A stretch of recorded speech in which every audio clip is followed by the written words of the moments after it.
Si bocah miskin makan di rumah temannya, bahkan membawa sendiri sebuah sendok emas. Semua orang mengejeknya, tapi tak seorang pun tahu. Bocah miskin segera bisa menjadi adalah orang terkaya di Korea, karena rahasianya ada di sendok emas ini. Ini adalah yang dibeli bocah miskin di pasar. Dibeli dengan beberapa puluh yuan. Nenek penjual mengatakan padanya, sendok ini pernah digunakan oleh Ratu Surga. Cukup makan 3 kali di rumah orang kaya dengan sendok ini, maka dia bisa menukar identitasnya dengan anak orang kaya.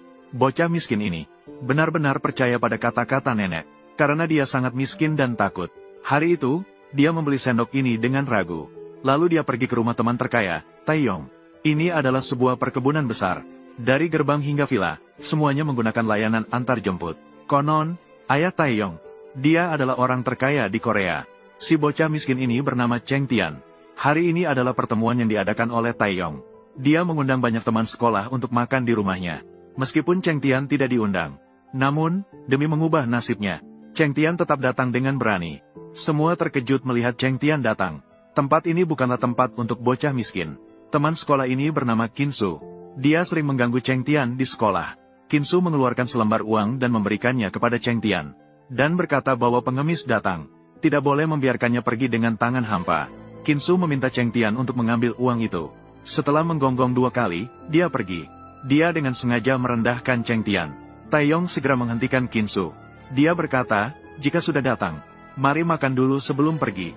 Dan setiap orang diberikan sendok emas murni.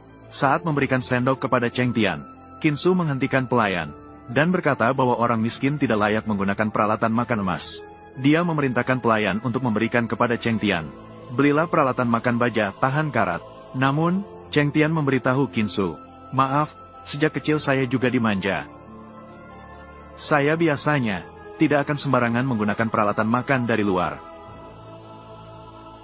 Menggunakan sendok sup lain, saya batuk. Taeyong tersenyum. Cheng Tian menggunakan sendok emasnya sendiri. Makan dengan lahap. Tiba-tiba dia melihat sendoknya bersinar emas. Saat itu nenek ini dari bola kristal. Melihat Cheng Tian menggunakan sendok emas. Sekarang akan ada pertunjukan bagus. Setelah makan, dia kembali ke rumah. Tepat saat itu, dia bertemu dengan mafia yang datang menagih. Karena ayahnya berutang 4 miliar won kepada orang lain. Sekarang rumahnya tidak punya uang sama sekali. Cheng Tian untuk mencari uang. Sambil belajar. Sambil bekerja keras untuk mendapatkan uang. Dia sangat tidak setuju dengan orang tuanya. Dia merasa bahwa keluarganya tidak punya uang. Semua karena orang tuanya tidak punya kemampuan. Cheng Tian sangat ingin mengubah nasibnya sendiri. Maka dia sangat percaya pada kata-kata nenek itu. Untuk pergi makan lagi di rumah Taeyong. Cheng Tian sengaja mendekatinya. Melihat Taeyong sedang membuat laporan investasi. Sangat membuat Taeyong pusing. Karena terbiasa dengan uang.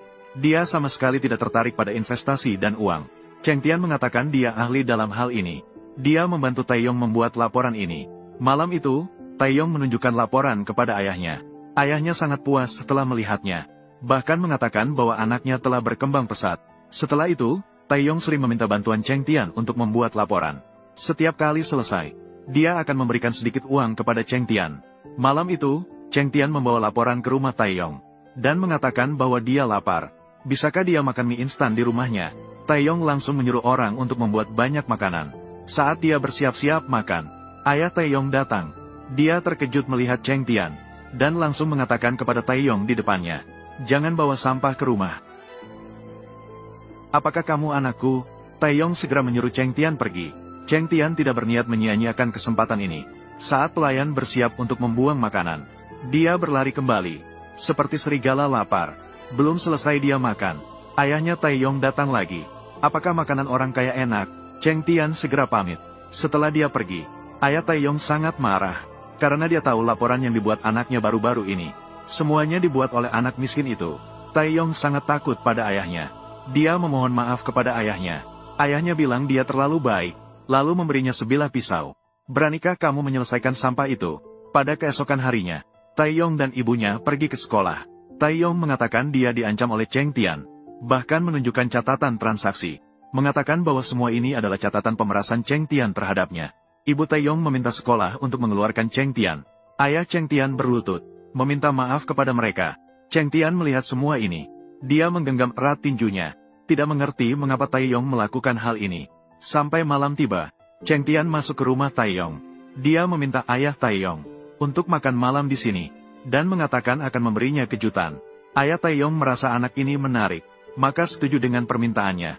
Ceting juga sedang bertaruh sekali. Dia bertaruh nenek itu tidak menipunya. Dia akan bertukar identitas dengan Taeyong. Cheng Tian menggenggam sendok. Sekarang dia tidak merasa bersalah terhadap Taeyong. Karena hari ini Taeyong tidak hanya menuduhnya, bahkan hampir membunuh dirinya sendiri. Cheng Tian sebenarnya ingin merekam, agar Taeyong mengakui tuduhannya. Tidak disangka ditemukan oleh Taeyong, bahkan mencoba merebut ponselnya. Akibatnya, Taeyong tanpa sengaja mendorongnya ke bawah. Meskipun Taeyong tidak sengaja, untungnya dia beruntung. Dia terbawa arus ke dekat rumah Taeyong. Cheng Tian tiba di rumah Taeyong, menipu ayahnya. Ayah Taeyong juga sangat penasaran dengan kejutan apa. Cheng Tian membawa sendok emas, mulai makan dengan lahap. Tiba-tiba sendok itu bercahaya emas. Cheng Tian melihat pakaiannya. Tidak ada perubahan pada dirinya. Apakah dia ditipu oleh nenek tua itu? Saat itu, Taeyong sedang berjalan di jalan besar. Dia ingin pergi menyelamatkan Cheng Tian di tepi sungai. Tiba-tiba dia merasa pusing, langsung pingsan. Sementara Cheng Tian melihat ayah Taeyong. Dia mencoba memanggil, "Ayah, ayah. Apakah tadi kamu memanggilku ayah?" Dia mencoba memanggil. Cheng Tian membawa sendok emas. Dia malu bisa menggali 3 kamar 1 ruang tamu. Tiba-tiba seorang gadis masuk. Dia langsung memberikan tas hidung besar kepada Cheng Tian. Dan mengapa dia menuduh Cheng Tian? "Huang Taeyong, dia tadi memanggilku Huang Taeyong." Ternyata gadis ini adalah tunangan Taeyong, Susi. Dia juga adalah putri dari keluarga konglomerat. Dia juga teman Cheng Tian. Susi baru saja kembali dari luar negeri. Dia adalah seorang gadis kaya dengan prinsip yang baik, untuk tidak menghabiskan uang ayahnya.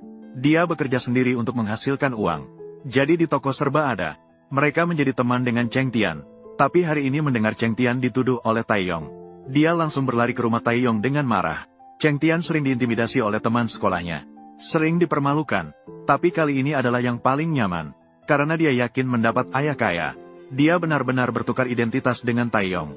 Ayah Taeyong, Huang Huizang, datang mendekat. Polisi memberitahu orang tua Cheng Tian.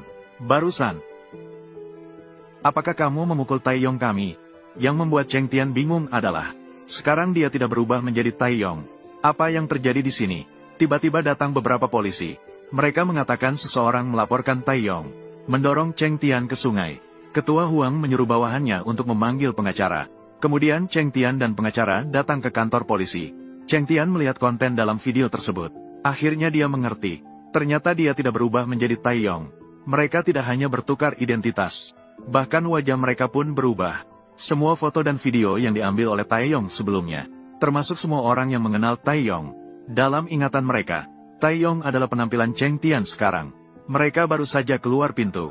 Polisi langsung memberitahu orang tua Cheng Tian bahwa mereka telah menemukan Cheng Tian.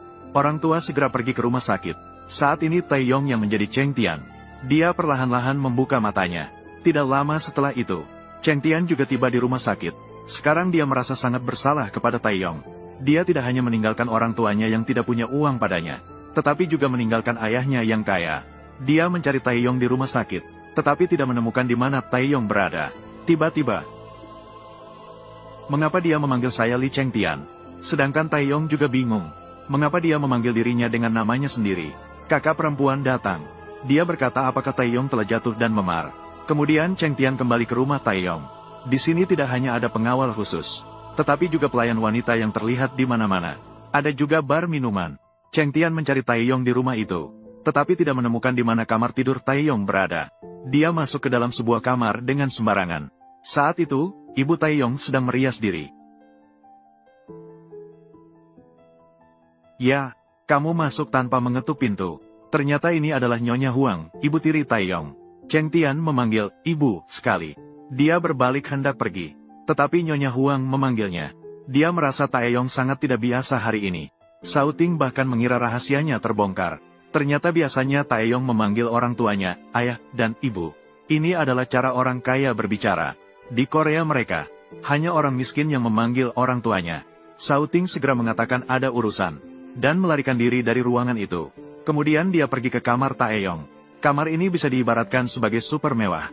Bukan hanya pakaian merek mewah sekali pakai, tetapi juga lemari khusus untuk jam tangan mewah. Jam-jam ini setidaknya bernilai miliaran. Shao Ting mengeluarkan sendok emas. Di atasnya tertera angka 30. Dia langsung teringat. ketika nenek yang menjual sendok memberitahunya bahwa setelah 30 hari berganti identitas, akan ada kesempatan untuk mengembalikan identitasnya.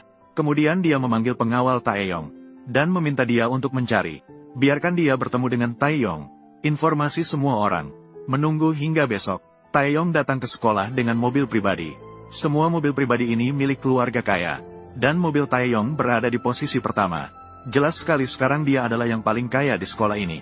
Saat Cheng turun dari mobil, semua teman sekelas memandangnya dengan iri. Ketika masuk ke kelas, dia secara refleks duduk di tempatnya sebelumnya. Huang Taeyong. Itu adalah tempat duduk Cheng. Cheng malu-malu duduk di tempat Taeyong. Tiba-tiba ada teman sekelas yang mengatakan kepala sekolah dan wali kelas meminta Taeyong pergi ke kantor. Setelah dia sampai di sana, kepala sekolah dan wali kelas memarahi Cheng, mengatakan orang miskin tidak pantas masuk sekolah ini. Keduanya terus merayu dia. Lagi pula, Taeyong adalah anak orang terkaya di Korea. Ini membuat Cheng sangat marah. Dia mengatakan bahwa kemarin meminta Cheng keluar sekolah. Sebenarnya dia menuduhnya tanpa alasan, dan mengatakan bahwa Cheng tidak bersalah. Semua ini adalah kesalahanku. Cheng Tian menghina mereka dan pergi dari sini. Saat ini Qin Shou berada di sudut sekolah, mempermainkan seorang teman sekelas. Saat dia bersiap untuk bertindak, Cheng Tian langsung menamparnya. Sekarang dia adalah Taeyong sendiri. Qin Shou sangat takut padanya. Sebelumnya Cheng Tian adalah target intimidasi Qin Shou. Begitu suasana hati buruk, dia akan mengeluarkan kemarahannya pada Cheng Tian. Sekarang saatnya Cheng Tian membalas dendam. Malam itu, Cheng Tian pulang ke rumah. Ayah dan ibu sudah menunggunya untuk makan. Ketua Huang adalah orang yang sangat prinsipil. Dia adalah ketua grup Jiu Xing Korea. Kekayaannya melebihi 500 triliun won Korea. Bisa dikatakan sebagai konglomerat papan atas negara ini. Oleh karena itu, dia sangat tajam terhadap Taeyong. Harus tepat waktu dalam segala hal. Saat ini, Taeyong sedang tidur di rumah Cheng Tian. Sekarang jam berapa? Belum sampai jam 7, apa yang terjadi Cheng Tian? Ayah akan segera datang. Ayah ada di sini, ada apa denganmu? Taeyong seperti CPU yang terbakar. Dia seringkali teringat kebiasaan lamanya. Sebenarnya, dia sangat membenci keluarga kaya itu. Karena ibu kandungnya telah meninggal. Ibu tiri sering mengganggunya. Ayahnya juga sangat keras padanya. Bahkan untuk melihat komik favoritnya, harus diam-diam. Sekarang sudah baik. Di sini dia bisa melihat komik dengan bebas. Ibu membuat sup kimchi. Setelah Taeyong melihatnya, dia mencoba untuk mencicipi. Sangat enak. Ini pertama kalinya dalam hidupku aku makan sesuatu yang begitu enak, ibu. Dia tertawa bodoh sambil makan. Tiba-tiba ada seseorang datang. Beberapa orang berpakaian jas. Mereka membawa banyak barang untuk mereka. Orang-orang ini dikirim oleh Chong Cheon. Pertama, untuk meningkatkan kehidupan keluarganya. Kedua, dia merasa sangat bersalah kepada Taeyong. Akhirnya, merampas identitas tuannya. Merebut ayahnya yang kaya. Dia juga mengirimnya ke keluarga yang miskin. Kakaknya melihat tas merek. Dia sangat menyukainya. Tapi ibunya bilang harus mengembalikan barang-barang itu. Taeyong bahkan meremehkan semua itu. Dia juga harus mengembalikan barang-barang itu. Setelah itu, Taeyong pergi ke sekolah. Setelah tiba di sekolah, dia bertemu dengan Joe. Joe memberitahunya, pemilik toko serba ada memintanya untuk bekerja. Namun, Taeyong agak lupa. Dia teringat bagaimana Chong Cheon bekerja. Dan wajah Chong Cheon tiba-tiba menjadi miliknya. Saat dia sedang berbicara dengan Joe, Qin Su datang dengan adiknya. Apa yang kalian berdua lakukan? Apakah kamu sedang bermain-main? Maaf mengganggu kencan kalian. Bolehkah aku meminjam Chong Cheon sebentar? Dia menjadi korban intimidasi Taeyong. Dia bersiap-siap untuk melampiaskan kemarahannya pada Chong Cheon. Meskipun sekarang Taeyong adalah Chong Cheon, namun dia masih memiliki sikap seperti seorang tuan muda sebelumnya. Melihat pajangan di rumah Qin Shou, dia bahkan mengatakan semuanya barang murahan. Bagaimanapun, ayah Qin Shou juga memiliki pangkat jenderal. Taeyong pergi ke sofa, mengatakan dia haus. Ingin minum? Aku akan mengambilkanmu air. Taeyong mengatakan ingin pulang. Qin Shou akhirnya tidak tahan. Dia memukul Taeyong dengan keras. Mereka merekam sambil berkelahi. Saat itu Cheng Tian menerima telepon, mengatakan Taeyong dibawa pergi oleh Qin Shou, dan mengatakan akan memperbaikinya dengan baik. Cheng Tian segera berlari ke rumah Qin Shou. Tidak lama kemudian, dia tiba di sini. Saat itu, Taeyong penuh dengan luka. Jika tidak berganti identitas, jadi sekarang yang sedang dipukul di sini adalah dia, Cheng Tian dengan identitas kaya kedua. Dia mengambil senapan berburu di rumah Qin Shou. Qin Shou ketakutan dan langsung berlutut. Cheng Tian langsung menembak ke telinganya. Kemudian dia pergi ke kantor Bapak Huang, memberitahu ayah Taeyong bahwa dia membuat masalah. Saat sedang berbicara, Bapak Huang menelepon. Ditelepon oleh ayah Qin Shou.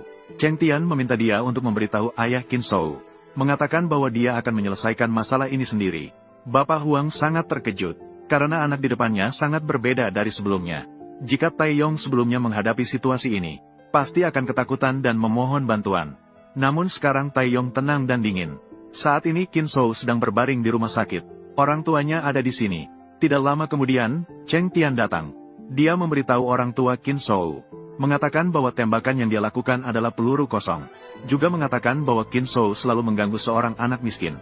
Sering mengancam Cheng Tian dengan pistol itu, dan bahkan memukulnya. Dia juga mengatakan bahwa menurut hukum Korea, tidak boleh menyimpan senjata di rumah. Bahkan jika Anda adalah pejabat tinggi di militer pun tidak diperbolehkan. Ayah Qin Shou terdiam tak bisa berkata-kata.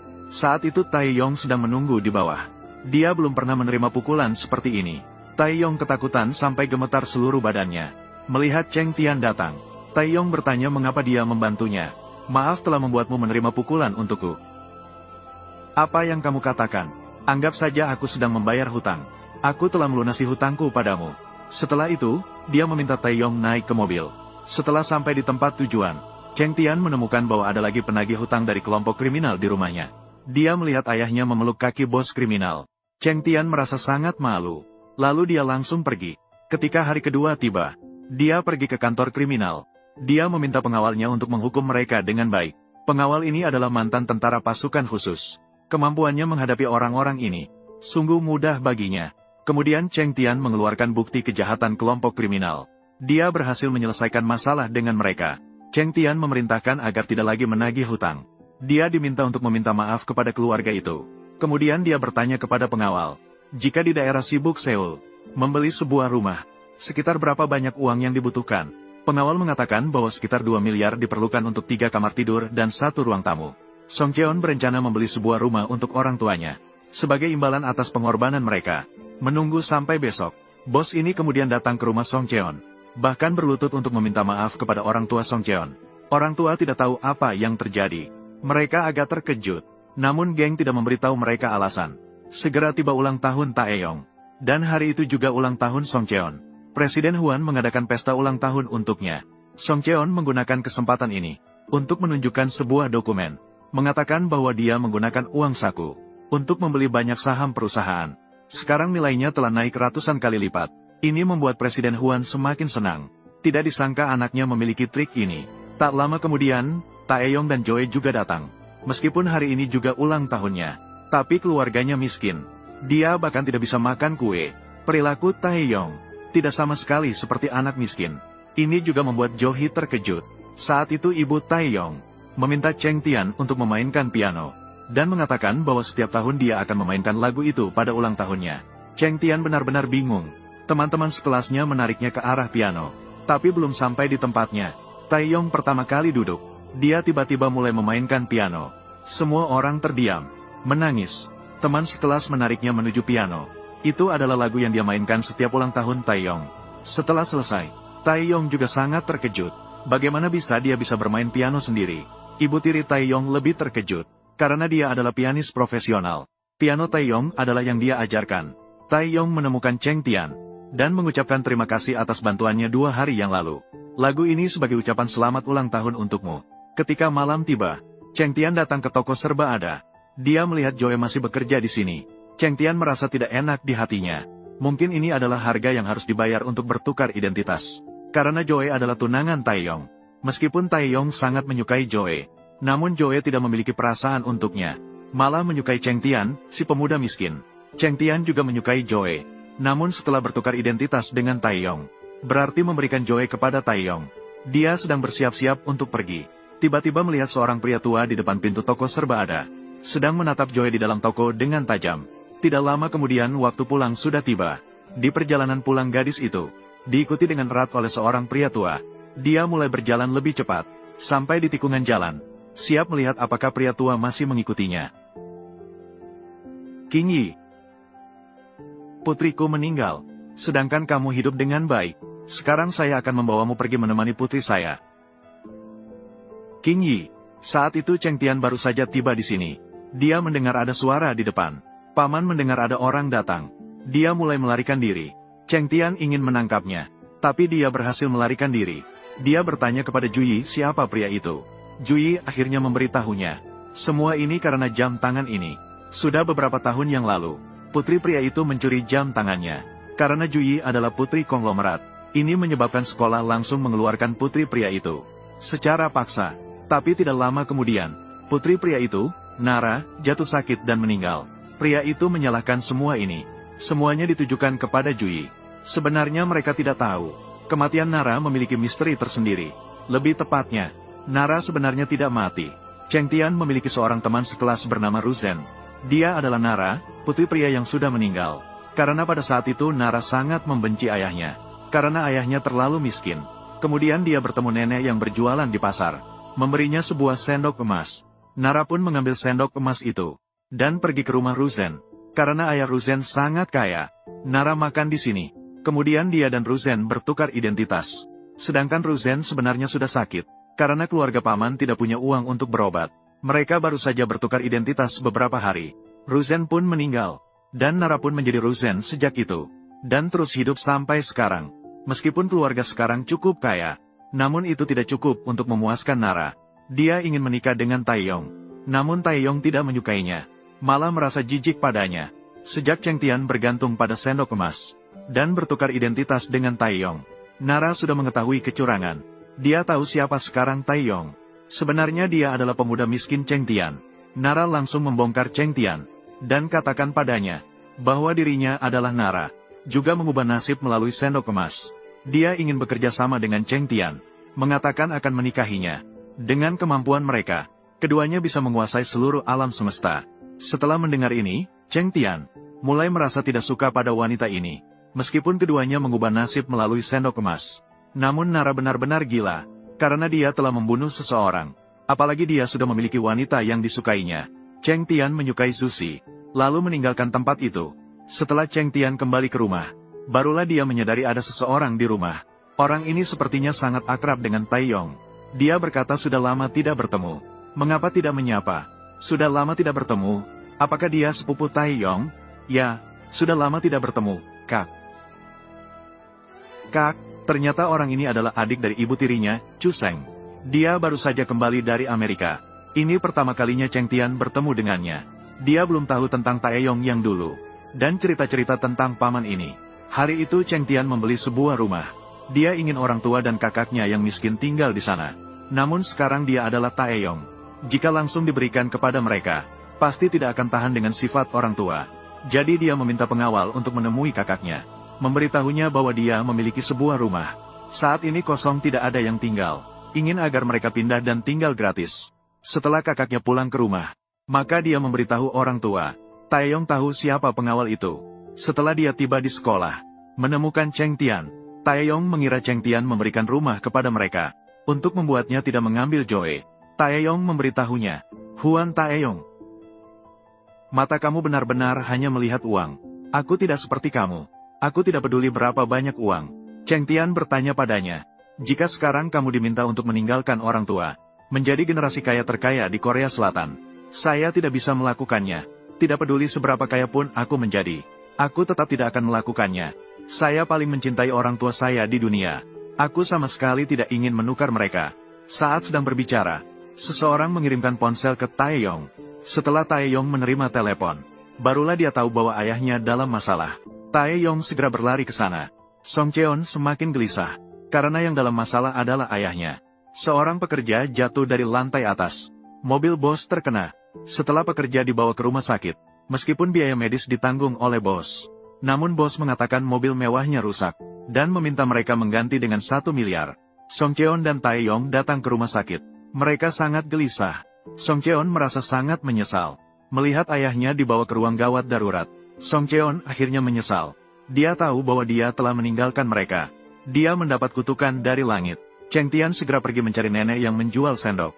Dia ingin mengembalikan identitasnya. Mungkin hanya dengan cara ini, dia bisa menyelamatkan ayahnya dari kematian. Nenek mengambil sendok itu. Setelah melakukan sihir, dia memberikan sendok itu kembali kepada Cheng Tian. Dan mengatakan sekarang hanya perlu pergi ke rumah lama. Makan 1 kali. Maka dia bisa mengembalikan identitasnya. Cheng Tian kembali ke rumah lama. Dia mulai makan dengan lahap. Tiba-tiba saudara perempuannya pulang. Bukankah kamu sedang menjaga ayah di rumah sakit? Mengapa kamu pulang lebih awal? Sepertinya dia telah mengembalikan identitasnya. Cheng Tian mulai menangis. Saat itu Taeyong sedang berada di jalan besar. Dia memegang sepasang kaus kaki murah. Itu adalah untuk ibunya.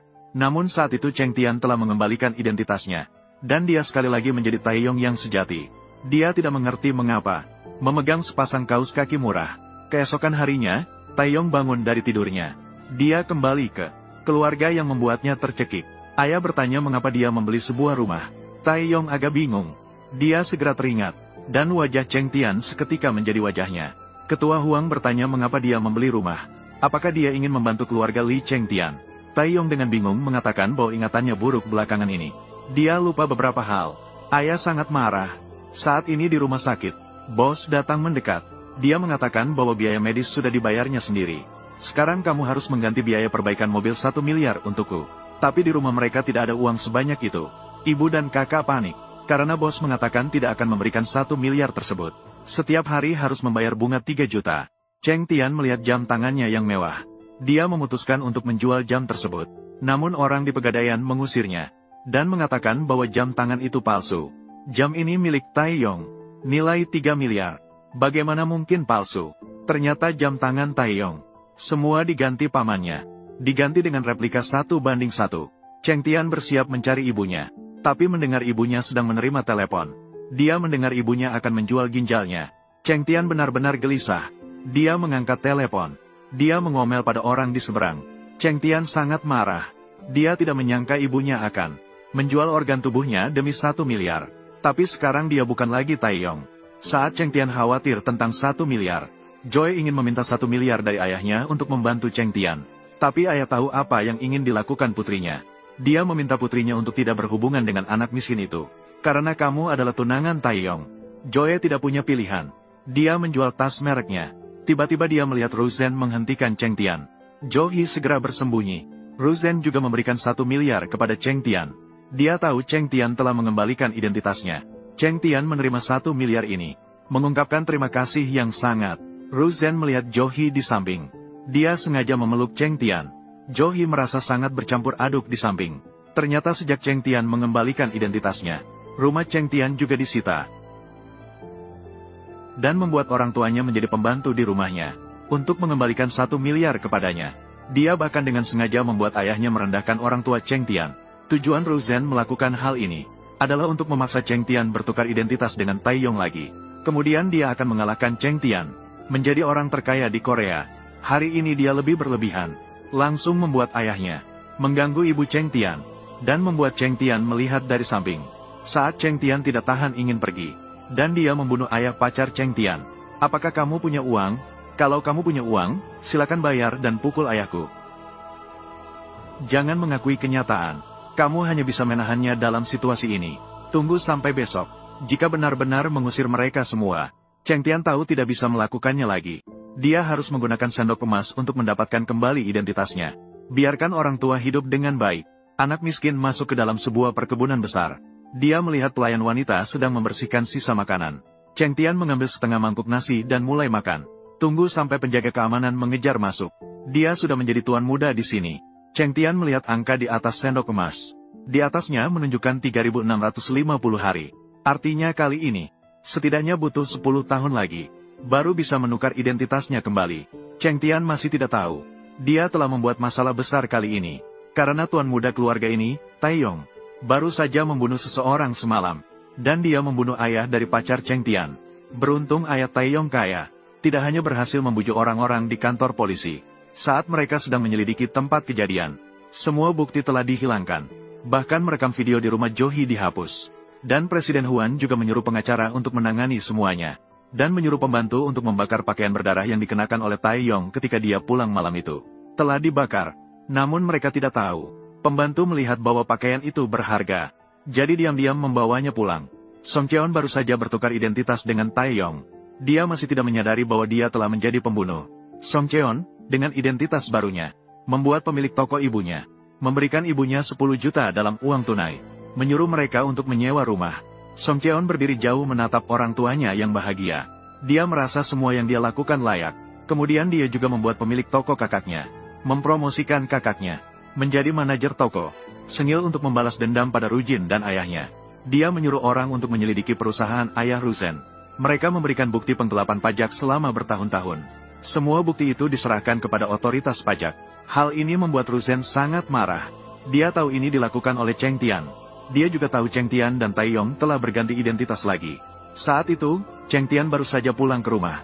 Beberapa mobil polisi tiba di perkebunan, mengatakan Cheng Tian telah membunuh seseorang. Mereka ingin membawanya untuk diselidiki. Di perjalanan, Cheng Tian mengatakan dia dituduh secara tidak adil. Polisi sudah membuatnya pingsan. Kemudian dia ditutupi kepala dan dibawa ke suatu tempat. Banyak orang sudah menunggunya di sana. Ternyata semua ini dilakukan oleh adik tiri ibunya. Mereka menggunakan cara ini untuk membuat Cheng Tian bergabung dengan mereka. Semua orang ini adalah generasi kedua kaya raya teratas dari Korea. Mereka bersama-sama mendirikan sebuah organisasi bernama Amicus. Organisasi ini dapat mengendalikan pasar saham. Cheng Tian sangat marah.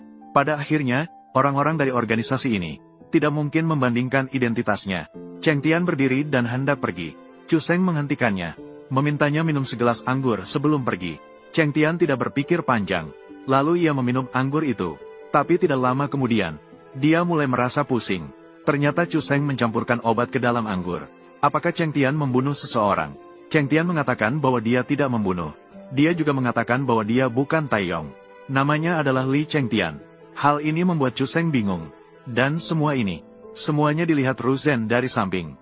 Dia tahu Chu Seng sedang bersaing dengan Cheng Tian untuk mendapatkan warisan Huang Huichang. Maka keesokan harinya, Ruzen menemui Huang Huichang. Huang Huichang marah setelah mendengarnya. Alasannya membiarkan Chu Seng tinggal di rumah. Bahkan mengatakan mungkin akan mewariskan harta ke Chu Seng untuk membangkitkan hasrat persaingan anaknya. Yang terpenting adalah baru saja menyelesaikan masalah pembunuhan anaknya. Chu Seng berani bercanda seperti itu. Dia masuk ke kamar Chu Seng, mengambil tongkat, memukulnya dengan keras. Nyonya Huang melihat adiknya dipukul. Dia segera ikut campur untuk menghentikan. Pasangan saudara ini tidak pernah berhubungan baik, tetapi ketua Huang bisa duduk di posisi terkaya di Korea. Dia juga bukan orang biasa. Sudah lama mengetahui ambisi istri dan adik ipar. Dia memberitahu istrinya, hartanya akan diberikan kepada anaknya. Lebih baik matikan pikiran itu sekarang. Keesokan harinya, Cheng Tian baru tahu dari pengawal. Hari kematian ayah Susi. Dia lari keluar dari rumah Susi. Dan pakaiannya penuh dengan darah ayah Susi. Dia meminta Cheng Tian untuk tidak khawatir. Dia juga mengatakan bahwa ketua Huang sudah menangani masalah itu. Cheng Tian memikirkannya dengan seksama. Karakter Taeyong pasti tidak akan membunuh. Pasti ada kesalahpahaman di sini. Saat itu, Susi menerima telepon dari mantan kepala rumah tangganya. Si pelayan rumah ini memberitahu Johi, pada hari kematian ayahnya, ada seseorang yang pergi ke rumah mereka. Mungkin orang itu yang membunuh ayahmu. Ingin tahu siapa? Persiapkan 5 miliar uang tunai. Ketika pelayan dan mereka bertemu segera, memberitahu Johi melalui telepon terlebih dahulu. Pembunuh itu adalah putra ketua Huang. Namun saat dia baru saja selesai berbicara, langsung ditabrak oleh truk besar. Saat itu ketua Huang menerima telepon. Pihak lain mengatakan sudah diselesaikan. Sepertinya dia yang menyuruh orang menabrak pelayan. Dan dia masih tidak tahu. Saat itu istrinya dan adik iparnya membawa pakaian yang dikenakan oleh Taeyong pada hari itu. Ketika itu ketua Huang memerintahkan pelayan untuk membakar pakaian itu. Tidak disangka pelayan melihat pakaian itu sangat mahal. Maka diam-diam menyimpannya. Setelah Nyonya Huang menemukannya, maka mengambil pakaian itu. Chu Sang melakukan identifikasi pada pakaian itu. Ternyata bekas darah di atasnya adalah dari ayah Johi. Maka dia menemui ketua Huang. Dia langsung mengungkapkan.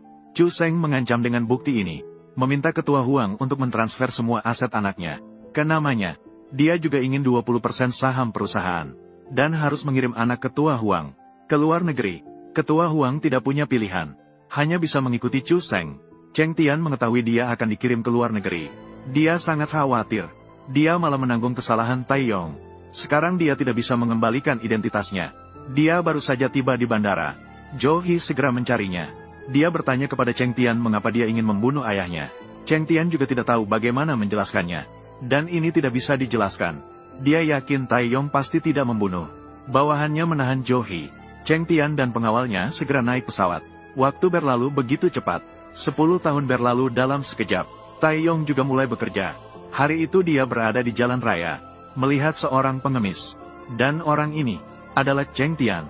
Miliarder kedua membawa seorang wanita cantik ke hotel. Namun setelah masuk ke dalam kamar, wanita cantik berubah menjadi seorang pria. Cheng Tian melakukannya dengan sengaja untuk dilihat oleh media. Identitasnya di luar sana adalah seorang playboy, miliarder kedua yang sangat terpuruk. Namun diam-diam ia memiliki sebuah tim rahasia. Cheng Tian ingin merebut kembali perusahaannya. 10 tahun yang lalu dia dikirim ke Amerika. Semua orang hanya tahu dia menjadi preman kecil di Amerika. Namun tidak tahu bahwa dia menghasilkan 500 miliar dalam 10 tahun ini. Sekarang Cheng Tian kembali ke Korea untuk memulai rencana balas dendamnya sendiri. Sasarannya adalah pamannya, Chu Seng, karena 10 tahun yang lalu. Namun Cheng Tian baru saja kembali. Dia langsung dibawa kembali oleh bawahannya ayahnya. Ketua Huang melihat Cheng Tian yang berubah seperti ini. Dia sangat kecewa. Bisa dikatakan kecewa sekali. Sekarang perusahaannya sedang dimakan perlahan oleh Chu Seng. Awalnya ingin meninggalkan kepada anaknya. Namun sekarang anaknya menjadi seorang preman. Bahkan jika dia ingin meninggalkannya kepada Cheng Tian, Dewan Direksi perusahaan juga tidak akan menyetujuinya. Saat itu, Joy juga tahu bahwa Cheng Tian telah kembali. Kematian ayahnya 10 tahun yang lalu. Dia curiga Cheng Tian yang membunuhnya.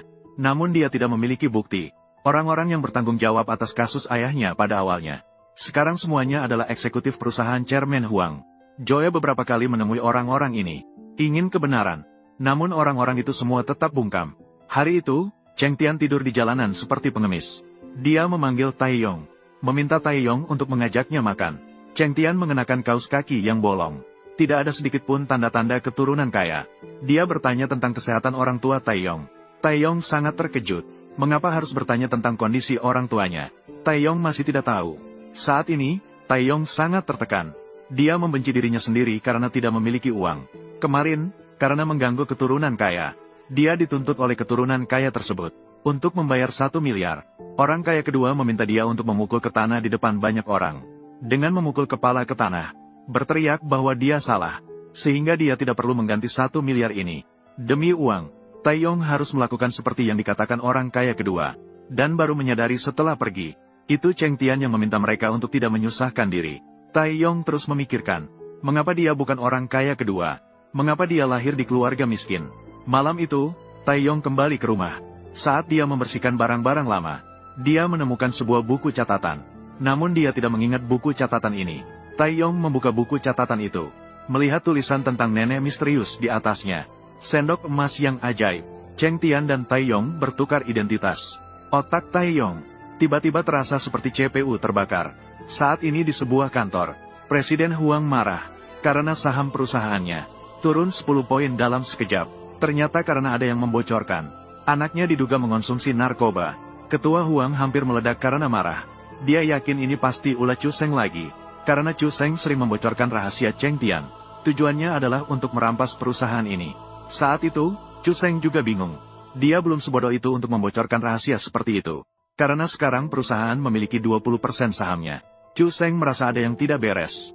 Tapi sekarang sudah terlambat. Karena bocoran ini datang dari Cheng Tian sendiri. Tujuannya adalah membuat saham turun drastis.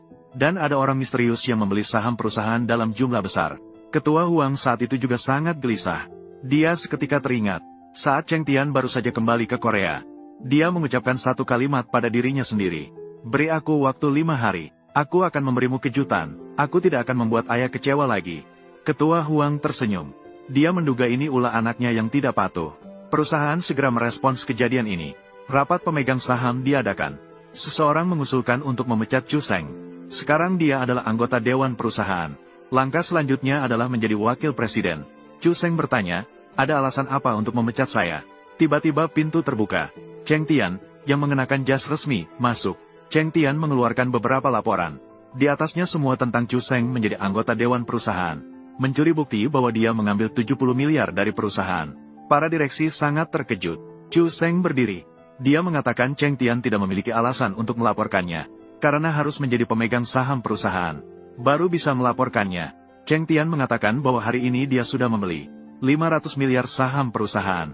Sekarang juga menjadi salah satu pemegang saham bulan Juli. Chu marah besar bulan Juli. Dia tidak pernah membayangkan bahwa dia akan dijebak oleh orang ini. Penjahat kecil yang tidak mencolok. Dia ditipu. Kemudian Chu Seng menghubungi Zusi. Dan bertemu dengannya. Tujuan Zusi hanya satu. Dia ingin menyelidiki kematian ayahnya. Apakah itu benar Cheng Tian yang membunuhnya? Cheng Tian tidak memberikan penjelasan yang terlalu banyak. Dia tahu semua kecurigaan. Semua menunjuk kepadanya.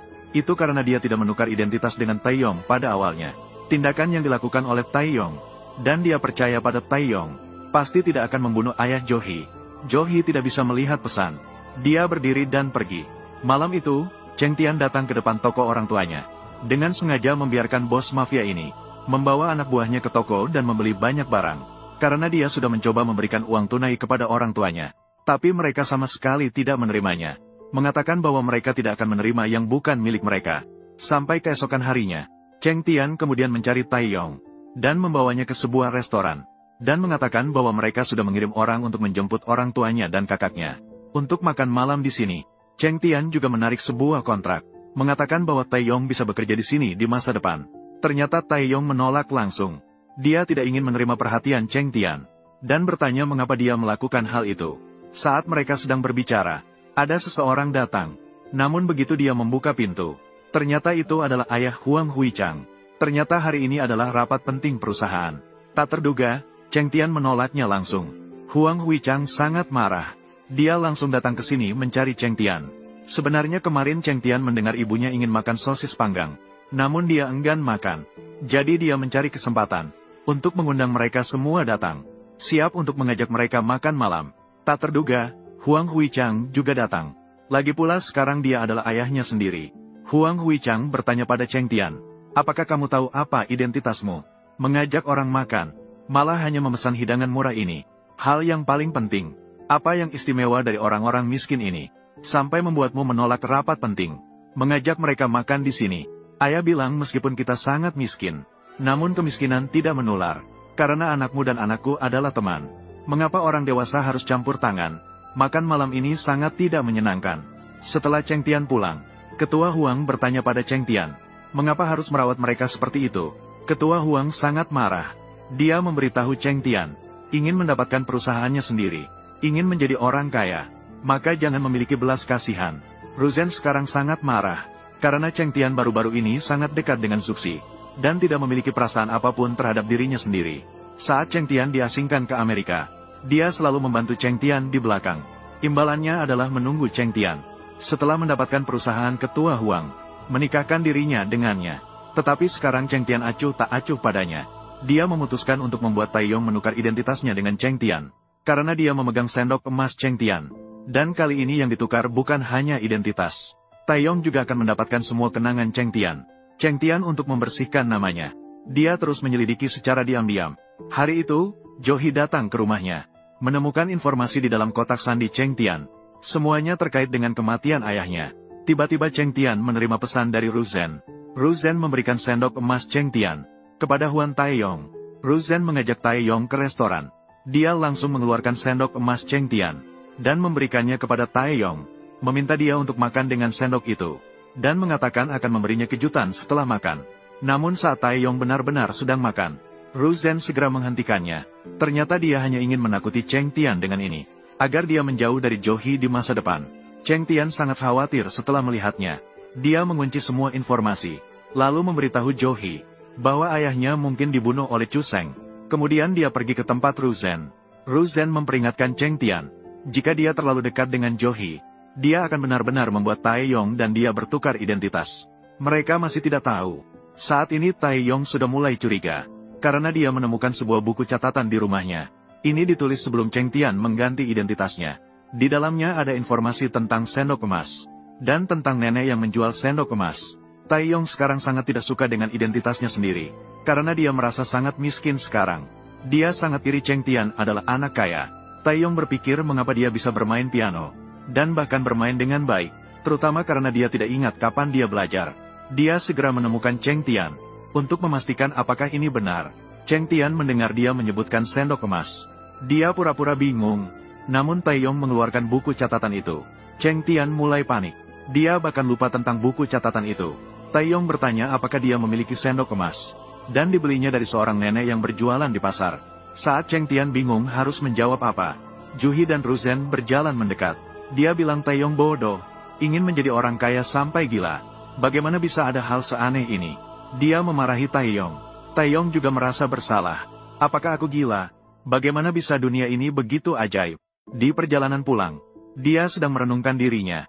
Mungkin benar-benar terlalu suka pada kemewahan. Tiba-tiba sebuah tiang berguling ke arah mereka. Taeyong mengambilnya. Suara seorang nenek terdengar. Jualan sendok emas. Sendok emas yang bisa membuatmu kaya. Sama. Di atas meja nenek, terletak sebuah sendok emas. Dia tersenyum pada Taeyong. Pemuda miskin di kaki 5. Bisa dibeli dengan beberapa puluh yuan. Dan asalkan kamu menggunakannya, kamu bisa makan 3 kali di rumah orang kaya. Dan bisa bertukar identitas dengan anak-anak di rumah ini. Pada saat itu juga, Taeyong membeli sendok emas ini. Dia sekarang 100% yakin. Dia sebelumnya adalah anak kaya. Pasti Seongtian memanfaatkan sendok emas. Dan mereka bertukar identitas. Taeyong memutuskan untuk mendapatkan kembali identitasnya. Dia ingin menjadi anak kaya terkaya di Korea. Hari itu, dia datang ke perkebunan Seongtian. Karena keluarganya bertanggung jawab untuk mengirimkan makanan ke rumah Seongtian. Setelah selesai mengirim, Taeyong memberitahu kepala rumah tangga. Dia ingin makan di sini. Kepala rumah tangga menyediakan makanan untuknya. Dia mengeluarkan sendok emas. Dia mulai makan dengan lahap. Setelah makan selesai, sendok itu bersinar dengan cahaya emas. Kemudian dia menemukan Seongtian. Langsung memanggil namanya. Seongtian langsung panik. Taeyong memberitahu Seongtian bahwa dia juga memiliki sendok emas. Dia ingin mengambil kembali miliknya. Setelah dia pergi, Seongtian segera memberitahu kepala rumah tangga. Tanpa izinnya, jangan biarkan orang asing makan di rumah. Terutama Taeyong. Namun Cheng Tian tidak tahu. Pengurus rumah adalah orang kepercayaan Nyonya Huang, ibu tirinya. Nyonya Huang sekarang sangat membenci Cheng Tian. Dia akan melawan Cheng Tian. Hari itu Nyonya Huang memanfaatkan kesempatan ketika Cheng Tian tidak ada di rumah. Dengan sengaja memanggil Taeyong. Bahkan membuat banyak makanan enak untuknya. Meskipun Taeyong tidak tahu apa yang terjadi. Tapi kesempatan sudah di tangan. Dia tidak akan melewatkan kesempatan ini. Taeyong langsung mengeluarkan sendok emas. Lalu mulai makan dengan lahap. Setelah selesai makan, dia pergi dari sana. Malam itu, Taeyong memberitahu temannya bahwa dia akan menjadi orang kaya di masa depan. Nanti akan diaturkan pekerjaan bagus untuknya. Saya akan memberinya banyak uang. Temannya mengira Taeyong bermimpi. Saat itu, Cheng Tian terus menelepon Taeyong. Karena dia tahu Taeyong datang makan di rumah. Namun Taeyong sama sekali tidak mengangkat telepon. Cheng Tian sangat khawatir. Dia langsung pergi ke rumah Taeyong. Itu adalah rumahnya. Ibunya tidak tahu bahwa dia adalah anak orang kaya di depannya. Sebenarnya dia adalah anak perempuannya. Dia juga menyiapkan makanan untuk Cheng Tian. Cheng Tian melihat pemandangan di depannya. Dia teringat pada saat-saat sebelum dia berubah identitas. Saat Cheng Tian bersiap untuk makan, Taeyong kembali. Cheng Tian langsung berdiri. Dia memberitahu Taeyong, "Saya dengar kamu makan di rumah saya hari ini. Besok bisa datang lagi tidak? Kita akan makan bersama." Meskipun Taeyong tidak tahu apa yang sedang terjadi, tapi dia setuju. Sampai hari kedua, Taeyong datang seperti yang dijanjikan. Cheng Tian juga menyiapkan meja makan yang lezat. Dia memerintahkan semua pelayan untuk pergi. Keduanya tahu dengan pasti. Cheng Tian bertanya pada Taeyong, "Sepertinya kamu sangat ingin menjadi orang kaya. Jika kamu makan malam ini, itu berarti kamu akan meninggalkan orang tuamu. Apakah kamu tidak peduli? Kamulah yang meninggalkan orang tuamu. Saya hanya ingin kembali ke tempat saya." Jelas ini menyentuh titik lemahnya Cheng Tian. Dia meminta Taeyong mencoba makan, melihat apakah bisa menukar identitasnya kembali. Tapi dia masih tidak tahu. Cheng Tian sudah pergi ke rumahnya, melemparkan sendok emasnya ke dalam tas. Melihat Taeyong mengambil sendok dan bersiap-siap makan, senyum muncul di sudut bibir Cheng Tian. Taeyong mengambil 1 sendok nasi, namun dia tidak bisa menelan. Lalu dia meletakkan nasi kembali, langsung ingin pergi dari sini.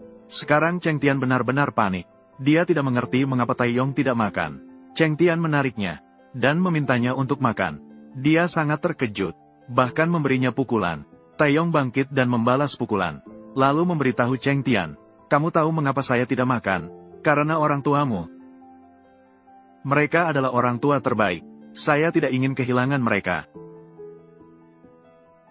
Membuang mereka demi menjadi kaya, apakah kamu senang? Jadi, lakukanlah dengan baik sebagai anak kaya itu. Aku akan hidup dengan identitasmu." Setelah berkata begitu, dia akan pergi. Cheng Tian sangat marah. Dia tidak tahu apakah dia marah pada dirinya sendiri, atau marah pada Taeyong. Taeyong pergi meninggalkan tempat itu dengan membawa tas. Dia memikirkan kebaikan ibunya padanya, memikirkan cinta ayahnya padanya.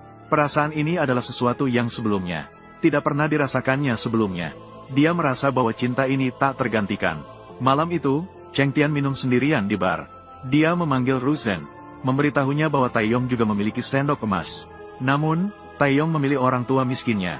Tidak lama kemudian, hari ulang tahun Cheng Tian tiba. Namun, hari itu juga ulang tahun Taeyong.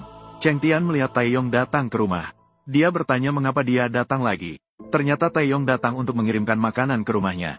Cheng Tian teringat pada instruksi nenek yang menjual sendok emas.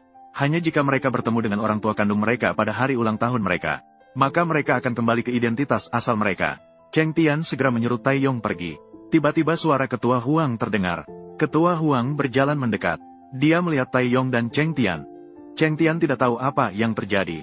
Apakah nenek tua itu telah menipunya? Tiba-tiba terdengar suara dari luar. Ternyata orang tua miskin Cheng Tian datang. Dia mengatakan Taeyong mengambil satu bagian lebih sedikit. Setelah itu, dia memberikan barang itu kepada Cheng Tian, dan memanggilnya anaknya. Cheng Tian benar-benar panik. Ketua Huang bertemu dengan Taeyong, namun tidak kembali ke identitas semula. Bertemu dengan ayahnya sendiri. Mengapa identitasnya berubah kembali? Taeyong kembali ke identitas anak kaya kedua. Cheng Tian mengenakan pakaian senilai puluhan juta. Ayah miskin meninggalkan villa itu. Ayah tidak mengenakan baju ini. Lalu berkata ada urusan dan pergi. Dia berlari ke tempat nenek berjualan. Cheng Tian ingin terus menjadi kaya. Tapi nenek tidak ada di sini. Cheng Tian tidak bisa menemukan nenek. Dia segera menghubungi Ruzen. Ingin bertanya bagaimana cara mengembalikan identitasnya. Tapi Ruzen sekarang marah. Karena kemarin dia ditinggalkan di hotel oleh Cheng Tian. Lalu pergi menemui Juxi. Ruzen marah berkata, "Selamat atas pengembalian identitas Cheng Tian. Sekarang jalani hidup miskinmu." Dan pada saat itu kata-kata Ruzen. Semuanya didengar Juxi di belakangnya. Dia sebenarnya sudah mencurigai hal sendok emas. Mencurigai Cheng Tian dan Taeyong menukar identitas. Sekarang mendengar Cheng Tian dan Taeyong menukar identitas kembali. Dia pergi ke rumah Cheng Tian. Ingin menguji apakah itu benar. Tepat di sini bertemu dengan ayah Cheng Tian. Saat ayah membuka pintu, Johi kebetulan melihat kata sandinya. Dan sandi ini, ternyata sama dengan sandi brankas Taeyong. Ini adalah sandi rumah mereka. Zuxi melihat sandi tersebut. Johi lari dengan cepat. Sekarang dia 100% yakin. Hal sendok emas itu nyata. Kemudian dia menemukan Cheng Tian. Dan membawanya ke tepi laut. Zuxi memberitahunya. Hidup bukan hanya tentang memiliki uang. Tidak ada uang, ada cara hidup tanpa uang. Dia mengatakan sudah mengetahui tentang hal sendok emas. Dan dia juga tahu sekarang kamu adalah Cheng Tian yang sebenarnya. Cheng Tian marah setelah mendengarnya. Sepertinya Zuxi telah mengungkap rahasia malunya. Cheng Tian bertanya mengapa padanya. Mengetahui bahwa aku karena uang. Zuxi segera berlari menjauh. Sudah digunakan selama lebih dari 10 tahun. Kamu masih ingin baik padaku. Zuxi tidak berkata apa-apa. Dia langsung memeluk Cheng Tian. Inilah jawabannya kepada Cheng Tian. Dia menyukai Cheng Tian sejak dia masih di sekolah. Meskipun Cheng Tian sangat miskin. Dan dia dulunya kaya. Ayahnya masih menentang hubungannya dengan Cheng Tian. Namun Joe mencintai Cheng Tian tanpa ragu. Cheng Tian sangat terharu. Dan menggigitnya sekali. Mereka berdua di bawah matahari terbenam yang merah menyala. Mereka mulai berciuman.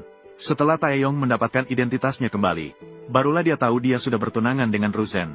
Dia mengatakan tidak akan menikahi Ruzen. Kemudian Ruzen terus menghubungi Cheng Tian. Ingin membantu Cheng Tian dan Taeyong mendapatkan identitas kembali. Namun Cheng Tian sekarang sangat sibuk. Dia sama sekali tidak mengangkat teleponnya. Malam itu dia datang ke depan rumah Cheng Tian. Ternyata dia menunggu Cheng Tian yang dibawa pulang oleh Joe. Dia melihat keduanya berciuman lagi di dalam mobil. Saat itu di rumah Taeyong. Dia mengingat kembali kejadian 10 tahun yang lalu. Saat itu semua orang curiga bahwa dia membunuh ayah Joe. Kemudian pamannya, Chu Seng, secara sukarela menyerahkan diri ke kantor polisi. Dia mengatakan bahwa orang itu dibunuh olehnya. Namun dalam pikiran Taeyong, pelaku sebenarnya yang membunuh ayah Joe adalah ayahnya, Chairman Huan. Sebenarnya alasan Chu Song menyerahkan diri juga karena ulah Chairman Huan. Dia menemukan bahwa Taeyong sebelumnya di Amerika terlibat dalam beberapa kasus pembunuhan. Sebenarnya dilakukan oleh Chu Song. Setelah dia membunuh seseorang, dia menyalahkan Taeyong yang masih kecil saat itu. Chairman Huan mengeluarkan pistol yang digunakan Chu Song saat itu, dan mengatakan bahwa ada sidik jari Chu Song di atasnya. Dia memberitahu Chu Song, sekarang memberinya dua pilihan, entah mati di penjara Amerika, atau menyerahkan diri ke polisi Korea Selatan. Chu Song juga tidak bodoh. Dia pasti memilih untuk dipenjara di Korea. Saat itu, Chairman Huan tiba di suatu tempat. Ternyata dia juga memiliki sendok emas. Sudah bertahun-tahun yang lalu, Chairman Huan juga bertemu dengan nenek penjual di pasar, dan membeli sendok emas darinya. Dia menatap Cheng Tian dan mengucapkan kata-kata aneh. Senang bisa bertemu denganmu seperti ini. Aku sangat senang. Setelah berkata begitu, dia pergi. Lalu dia berbisik sendiri. Senang melihatmu kembali ke tempat asalmu. Sepertinya kepala Huang juga. Orang yang mengubah nasib melalui sendok emas. Jadi Tai Yongcai bukan anak kandungnya. Sejak Cheng Tian pertama kali datang ke rumahnya dengan sendok emas, dia tahu apa yang terjadi. Saat itu ayah Cheng Tian juga mengeluarkan sebuah sendok emas. Sendok emas ini milik Cheng Tian. Ternyata diberikan oleh Ru Zhen padanya. Dan memberitahunya bahwa Cheng Tian meninggalkan mereka. Juga mengatakan bahwa anaknya sekarang sebenarnya adalah Huang Taiyong. Dia meminta ayah Cheng Tian makan dengan sendok ini. Maka akan terungkap apakah yang dia katakan benar atau tidak. Ayah mengeluarkan nasinya. Dia mencoba makan dengan sendok itu.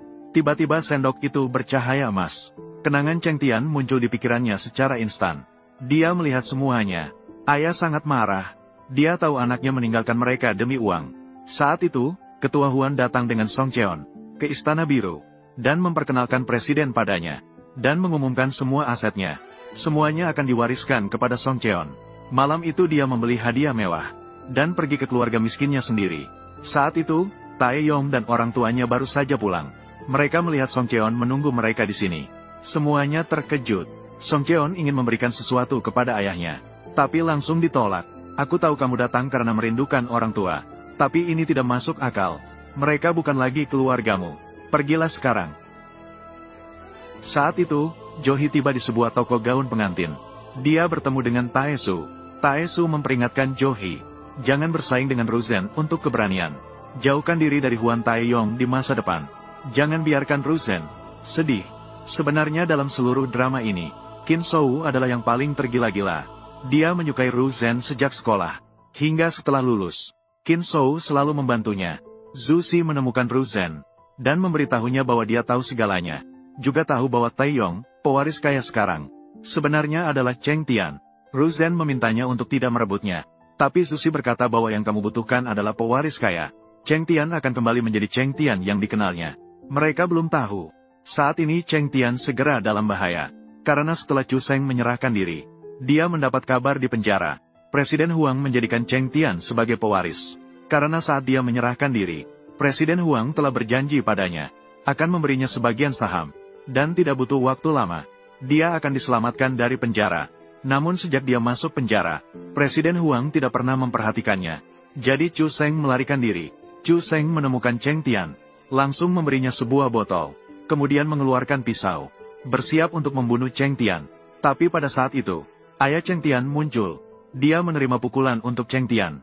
Chu Sheng menusuknya beberapa kali, lalu melarikan diri dari sana. Cheng Tian segera berlari ke samping ayahnya. Cheng Tian, kamu tidak terluka, kan, ayah? Ayah tidak mengenali kamu sebelumnya. Cheng Tian, jangan sedih. Bagiku, mati tidak masalah. Tidak peduli dengan identitas apapun yang kamu gunakan untuk hidup. Ayah selalu mencintaimu. Ayah kandung Cheng Tian meninggal. Mungkin ini adalah harga yang harus dibayar untuk mengubah nasibnya. Saat itu, Chu Sheng kembali ke rumah. Meskipun Nyonya Huang tahu dia membunuh seseorang, tetap saja melindunginya. Cheng Tian kembali dengan cepat. Dia ingin membunuh Chu Sheng untuk membalas dendam atas ayahnya. Saat itu, Chu Sheng memegang pisau, sedang mencari Ketua Huang di rumah. Tiba-tiba Cheng Tian menghadangnya. Mereka berkelahi satu sama lain. Sebuah pistol diarahkan ke Chu Sheng. Ternyata Ketua Huang datang. Bawahannya membawa Cheng Tian keluar. Sedangkan Ketua Huang meletakkan senjatanya. Dia sengaja berbalik badan. Chu Sheng memanfaatkan kesempatan untuk mengambil senjata, lalu mengarahkan senjatanya ke Ketua Huang. Namun Wong Taihin sama sekali tidak panik, karena semua ini sudah dalam rencananya. Wong Taihin juga memberitahu Chu Sheng bahwa ibu kandungnya sebenarnya adalah kakak perempuannya, Nyonya Wong. Chu Sheng menemui kakak perempuannya dengan senjata di tangan, dan bertanya apakah itu benar. Dia selalu tidak tahu siapa ibu kandungnya, sehingga sangat membenci ibunya, menyebabkan dia lahir dalam keluarga seperti ini. Sekarang mengetahui bahwa kakak perempuannya adalah ibu kandungnya, Chu Sheng tidak bisa menerima kenyataan itu seketika. Dia langsung mengakhiri hidupnya dengan senjata. Beberapa hari kemudian, ayah kandung Cheng Tian juga dimakamkan. Cheng Tian datang ke pemakaman, dan memberikan 24 salam terakhir kepada ayahnya. Setelah pemakaman selesai, Cheng Tian mengembalikan sendok emas Taiyong kepada dia. Dia benar-benar meminta maaf dengan tulus kepadanya. Taeyong bertanya apakah dia menyesal. Apakah kamu ingin mendapatkan kembali identitasmu? Namun Cheng Tian memberitahunya bahwa dia tidak memiliki hak untuk menyesal sekarang.